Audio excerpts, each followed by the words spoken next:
আজ শুক্রবার পবিত্র জুমার দিন অথবা রাত যেই কোনো সময় একটি আমল করতে পারলে আল্লাহ এত বেশি খুশি হয়ে যাবে, আপনার জীবনের সমস্ত গুনাহগুলো আল্লাহ ক্ষমা করে আপনাকে শিশুর মতো নিষ্পাপ করে দিবে।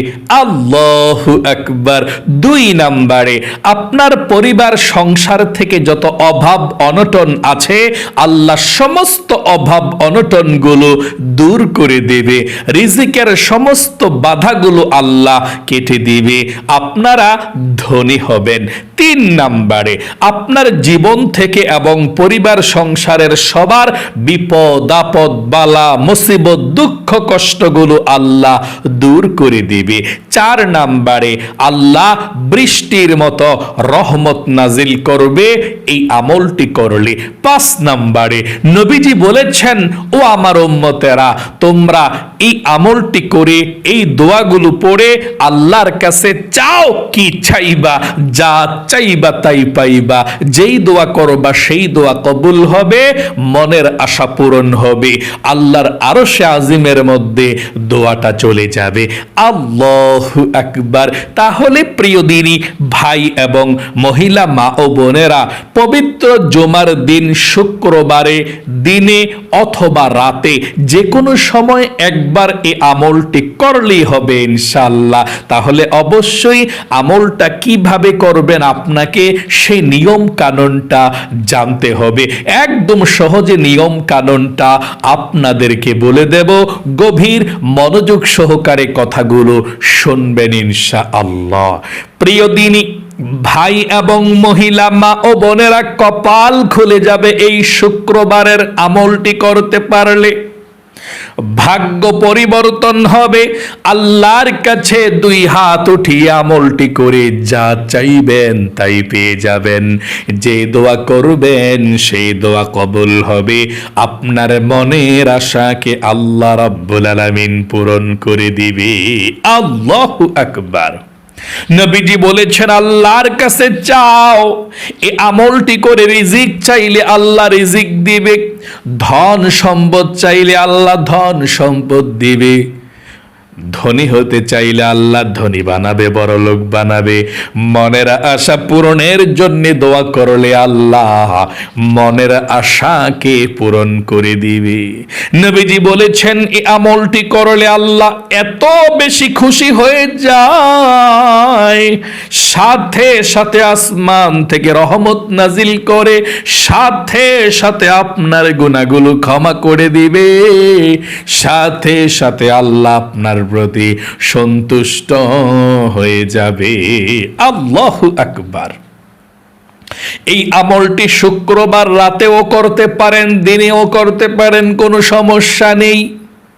কারণ শুক্রবার কিন্তু খুবই দামি একটি দিন এবং শুক্রবার রাত দামি একটি রাত। নবী করিম সাল্লাল্লাহু আলাইহি ওয়াসাল্লাম শুক্রবার রাত এবং দিনের ব্যাপারে বলেছেন, হাদিসের কিতাবের মধ্যে এসেছে, কোন মুমিন মুসলমান যদি জুমার দিন শুক্রবার অথবা জুমার রাত শুক্রবার বৃহস্পতিবার দিবাগত রাত্রিতে যদি কেউ কোনো মুমিন মুসলমান মারা যায়, তার কবরের মধ্যে আযাব হয় না, তাকে আল্লাহ বিনা হিসাবে জান্নাতের মধ্যে দিয়ে দেয়। কবরের মধ্যে কোনো ভয় নাই তাদের জন্যে। আল্লাহু আকবার। তাহলে জুমার দিন এবং রাত মারা গেলেও লাভ, কারণ খুবই সম্মানিত দিন। আল্লাহর নবীজি বলেছেন, জুমার দিন শুক্রবার গরিবের হজের দিন, সপ্তাহের মধ্যে শ্রেষ্ঠ দিন। জুমার দিন এমন দিন, আল্লাহ জুমার দিনের নামকরণ করে একটি কোরআনুল কারীমের মধ্যে স্বতন্ত্র সূরাকে নাজিল করে দিয়েছেন, সূরাতুল জুমআ নামকরণ করে দিয়েছেন।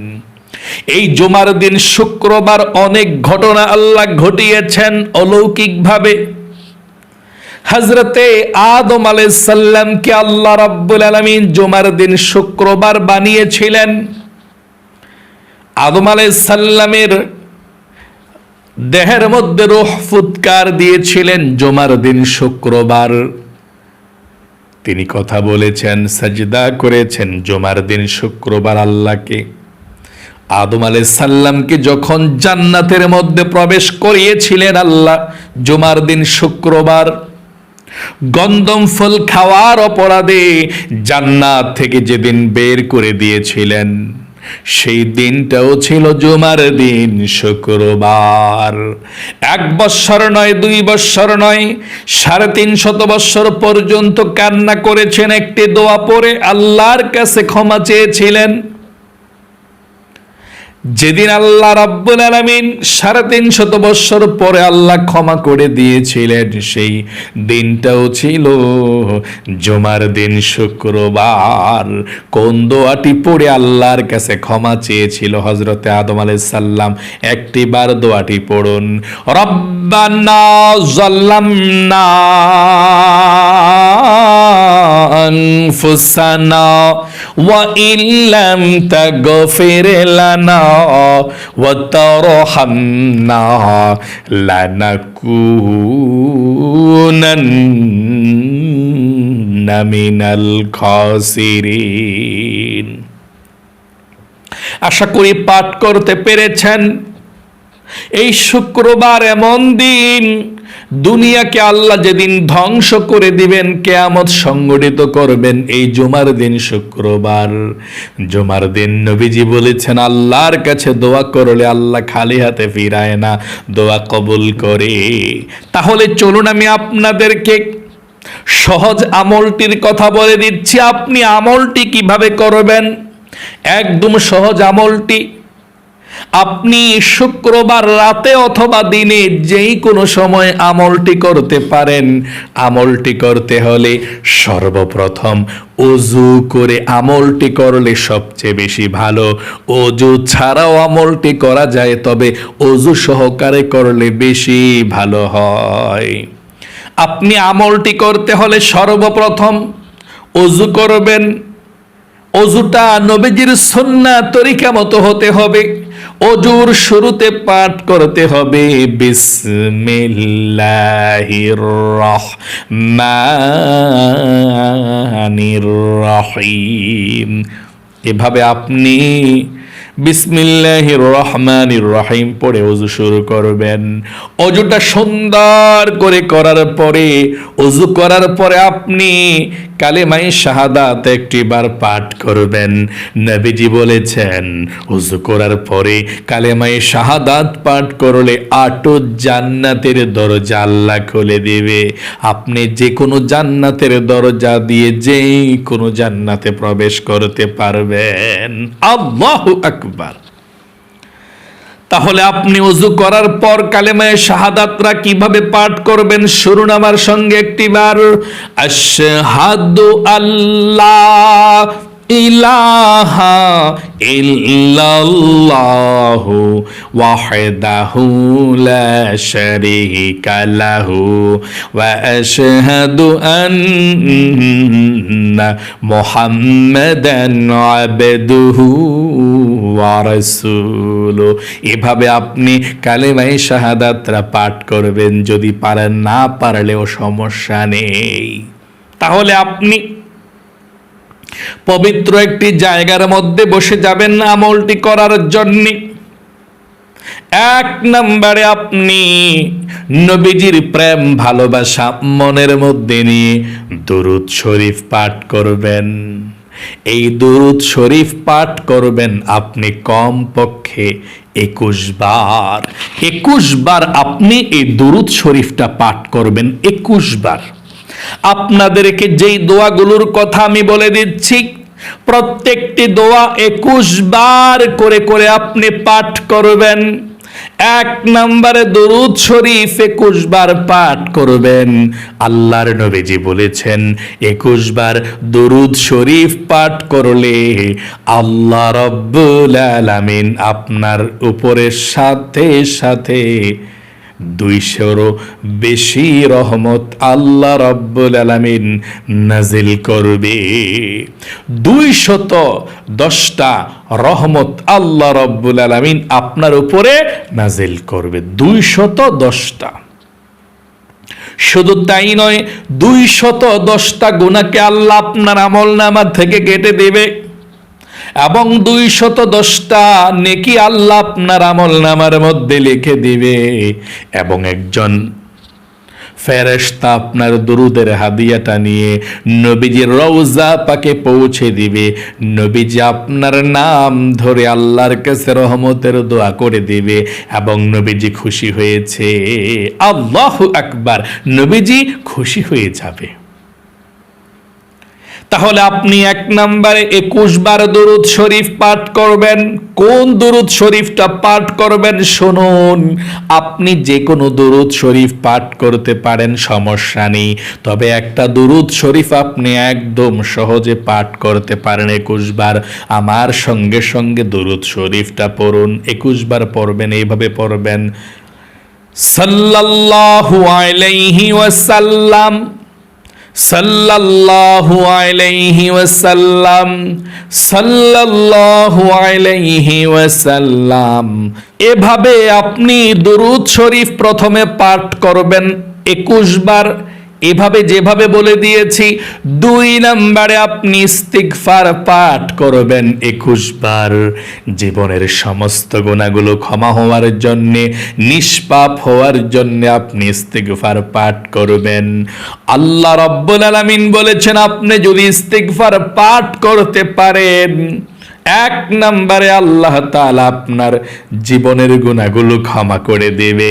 2 নম্বরে আল্লাহ রাব্বুল আলামিন আপনাদের অভাব অনটন দূর করে দিবে, ধনী বানাবে, রিজিক দিবে, ধন সম্পদ দেবে। 3 নম্বরে আল্লাহ আপনাদেরকে নেক সন্তান দান করাবে। 4 নম্বরে আল্লাহ রাব্বুল আলামিন আপনাকে জান্নাতে প্রবেশ করাবে। 5 নম্বরে জান্নাতের নহর থেকে আল্লাহ আপনাকে শরবত পান করাবে। সকলে বলি সুবহানাল্লাহ, আল্লাহু আকবার। তাহলে আপনি ইস্তিগফার পাঠ করবেন 21 বার। কোন ইস্তিগফার পাঠ করবেন শুনুন। আপনি এই ইস্তিগফারের দোয়াটা পাঠ করবেন, আস্তাগফিরুল্লাহ, এক শ্বাসে একবার পড়বেন, আস্তাগফিরুল্লাহ, আস্তাগফিরুল্লাহ, আস্তাগফিরুল্লাহ, আস্তাগফিরুল্লাহ। এভাবে ইস্তিগফার 21 বার পর্যন্ত পাঠ করবেন। 21 বার ইস্তিগফার পাঠ করবেন। আস্তাগফিরুল্লাহ, আস্তাগফিরুল্লাহ, আস্তাগফিরুল্লাহ। 3 নম্বরে ছোট্ট এই আল্লাহ রাব্বুল আলামিনের নামটি আপনি 21 বার পাঠ করবেন। ইয়া যাল জালালি ওয়াল ইকরাম, ইয়া যাল জালালি ওয়াল ইকরাম। আবারও বলুন, ইয়া যাল জালালি ওয়াল ইকরাম। 21 বার পড়বেন। 4 নম্বরে লা হাওলা ওয়ালা কুওয়াতা ইল্লা বিল্লাহ, আপনি 21 বার পাঠ করবেন। লা হাওলা ওয়ালা কুওয়াতা ইল্লা বিল্লাহ, লা হাওলা ওয়ালা কুওয়াতা ইল্লা বিল্লাহ। এভাবে আপনি 21 বার পর্যন্ত পাঠ করবেন। 5 নম্বরে আপনি দোয়া ইউনুস পাঠ করবেন 21 বার। আল্লাহ বিপদ আপদ বালা মুসিবত দুঃখ কষ্টগুলো আল্লাহ দূর করে দিবেন। আপনি দোয়া ইউনুস 21 বার পাঠ করবেন এভাবে, লা ইলাহা ইল্লা আনতা সুবহানাকা ইন্নী কুনতু মিনাজ জালিমিন। এ দোয়া ইউনুসটা, ইউনুস নবী মাছের পেটে পড়ে, মাছের পেটের মধ্যে গিয়ে সমুদ্রের নিচে চলে গিয়েছিল। মুসা নবী এই দোয়াটি পাঠ করেছিল, আল্লাহ মাছের পেট থেকে উদ্ধার করেছে। আল্লাহু আকবার। এই দোয়াটা আবারও বলে দিচ্ছি, লা ইলাহা ইল্লা আনতা সুবহানাকা ইন্নী কুনতু মিনাজ জালিমিন। এভাবে আপনি পাঠ করবেন।